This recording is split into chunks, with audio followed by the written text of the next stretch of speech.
Modern gardening is great until your expensive tools break, your soil turns to concrete, and nothing seems to grow right. Funny thing is, medieval farmers faced the same problems, but without power tools or garden centres. So how did they manage? Simple, clever tools built for hard work. In this video, we'll look at 5 farming tools from the Middle Ages that helped peasants survive and thrive. And if your garden's struggling, these old-school methods might just be what you need. The heavy plow, breaking tough ground, the old-fashioned way. If you've ever tried to dig a new garden bed in hard, compacted soil, you know how frustrating it can be. Medieval farmers had the same problem, especially in Northern Europe, where the ground was heavy with clay. Their solution, the heavy plow. Unlike light wooden plows used in earlier times, the heavy plow had a large iron plowshare that could slice through thick, stubborn soil. It wasn't elegant, but it got the job done. Pulled by oxen or horses, it turned over the earth deeply, breaking up tough ground and creating furrows perfect for planting crops like wheat and barley. This tool didn't just make farming easier, it transformed entire regions. Places that were once too hard to farm suddenly became fertile fields, boosting food production and supporting growing populations. Today, if you're working with tough soil in your garden, you don't need medieval oxen, but the principle is still useful. Modern equivalents like broad forks or heavy-duty hoes follow the same idea. Break the soil deeply, aerate it, and create space for roots to grow. For off-grid gardeners, a simple metal plow blade, pulled manually or with small machinery, is still a lifesaver. The heavy plow was slow, heavy, and a pain to pull, but it worked. And when it comes to tough soil, sometimes old-school brute force is still the best solution. The sickle, harvesting by hand with precision. Before there were gas-powered trimmers or combine harvesters, there was the humble sickle.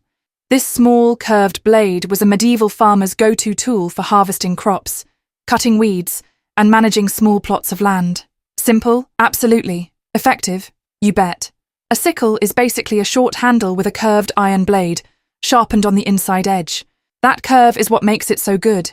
It lets you hook into stalks of grain or weeds and slice them cleanly with a quick pull. No swinging wildly, no need for brute strength. Just sharp, precise cutting. For medieval peasants, the sickle was indispensable.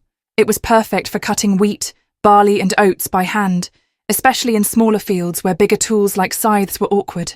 But beyond harvesting, sickles were also used for trimming grass, gathering herbs, and clearing garden beds. One tool, many uses. In today's backyard gardens, the sickle still makes sense. Modern versions, sometimes called hand sickles or rice knives, are incredibly handy for harvesting vegetables, cutting back thick weeds, or managing small-scale plots without the noise or hassle of powered tools. They're especially useful in tight spaces where larger tools just get in the way. Making a sickle in medieval times was straightforward. A blacksmith would forge the blade from iron, shape it into a curve, and sharpen it to a keen edge. Handles were made from hardwood, designed for a comfortable grip. If you're tired of fighting weeds or want a precise way to harvest without damaging your plants, taking a page from medieval farmers and adding a sickle to your toolkit might be the smartest move you make this season. The flail, beating grain, and maybe your weeds too. At first glance, a flail looks more like a medieval weapon than a farming tool. And to be fair, it could probably do both jobs. But for medieval farmers, the flail was a vital tool for one specific task: threshing grain. Threshing is the process of separating the edible part of the grain from the husk and straw after harvest. The flail made this possible without any fancy machinery. It's a simple design, 2 wooden sticks connected by a flexible leather or rope joint. You grip the longer handle, swing the shorter stick down onto harvested grain spread on a threshing floor, and whack! The force knocks the seeds free. This method was labour-intensive, but surprisingly effective. For centuries, it was how peasants processed their grain. No mills, no engines, just muscle and rhythm. And while it's not the fastest method by modern standards, it gave farmers full control over their harvest, right in their own barns or fields. Today, while you probably won't be threshing wheat in your backyard, the flail's design has surprising uses. Small-scale homesteaders still use flail-like tools for processing grains, beans, and even some seed crops. And if you're dealing with dense, woody weeds or stubborn garden debris, A handheld flail, or a modern version of it, can be an effective tool for clearing areas without power tools. In medieval times, flails were made from hardwood. Ash and oak were favourites, because they needed to withstand constant impact. The leather thong connecting the sticks had to be strong, yet flexible to allow for that whipping motion. In a world where machines break and batteries die, a simple flail reminds us that sometimes a good swing of wood and rope can still get the job done. The spade, digging, turning, and building the garden from scratch.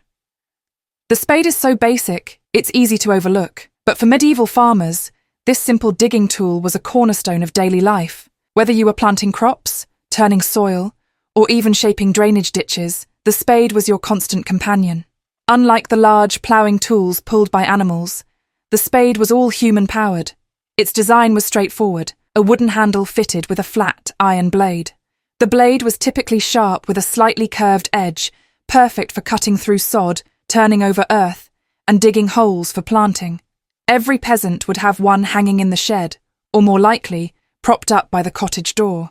The beauty of the spade was its versatility. Need to break up soil in a small garden plot? Spade. Planting a row of beans? Spade. Fixing a muddy pathway after a rainstorm? You guessed it, spade. It was the medieval answer to just about every get your hands dirty job. Today, gardeners still rely on the spade for many of the same reasons.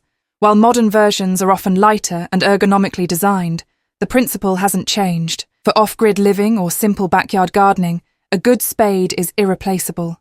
It's quiet, needs no fuel, and, best of all, it never runs out of battery.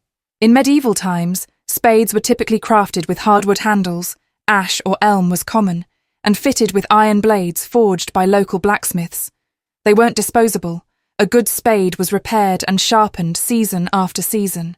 If you're serious about gardening, take a lesson from the Middle Ages. Before you buy another gimmicky garden gadget, make sure you've got a good old-fashioned spade. Sometimes simple really is best. The rake, more than just a leaf gatherer. When most people think of a rake, they picture gathering up fall leaves. But in the Middle Ages, the rake was far more than a yard clean-up tool. For medieval farmers, it was essential for everything from preparing seedbeds to managing hay and even controlling pests in the garden. The medieval rake was simple, but sturdy, a long wooden handle, with a wide wooden or iron head fitted with strong tines. These tines weren't delicate like today's flimsy leaf rakes. They were built to dig in, pull through soil, and handle rough farm work. One of its main jobs was levelling soil after ploughing. Once the heavy plow had turned the earth, farmers used rakes to break up clumps, smooth out seedbeds, and cover newly planted seeds with a thin layer of dirt. This helped seeds germinate better and kept them safe from birds and wind. In haymaking season, rakes were used to gather cut grass into neat rows for drying, making the tedious process faster and more efficient. They even came in handy for pulling out weeds and turning over compost piles. Basically, if it needed spreading, gathering, or smoothing, the rake was involved. Today, a sturdy garden rake still serves the same purposes. Whether you're preparing a new vegetable bed, managing mulch, or keeping your compost healthy, it's one of the simplest, most versatile tools you can own. Modern metal or fiberglass rakes might be lighter, but the medieval design remains unchanged because, well, it works. In a world of overpriced garden gadgets, the rake is a humble reminder that sometimes a stick with teeth is all you need to keep your garden thriving. It's easy to think of medieval farming as outdated or primitive, but the truth is, those simple tools worked. For centuries, peasants used nothing more than a heavy plow, sickle, flail, spade, and rake to feed their families, tend their land, and survive. No motors, no plastics, no electricity, just smart, durable designs built for hard work. What's amazing is how many of those tools still make sense today. Whether you're growing a small backyard garden or dreaming of off-grid living, the problems haven't changed. Tough soil, weeds, harvesting, and prepping your land. And guess what? Medieval farmers already figured out the solutions. In a world obsessed with high-tech gadgets and quick fixes, there's something refreshing about going back to basics. These old tools remind us that sometimes the simplest solutions are the ones that stand the test of time. So next time you're out in the garden, Frustrated with fancy equipment that keeps breaking? Think medieval. You might find that a simple blade of iron and a sturdy wooden handle is all you really need.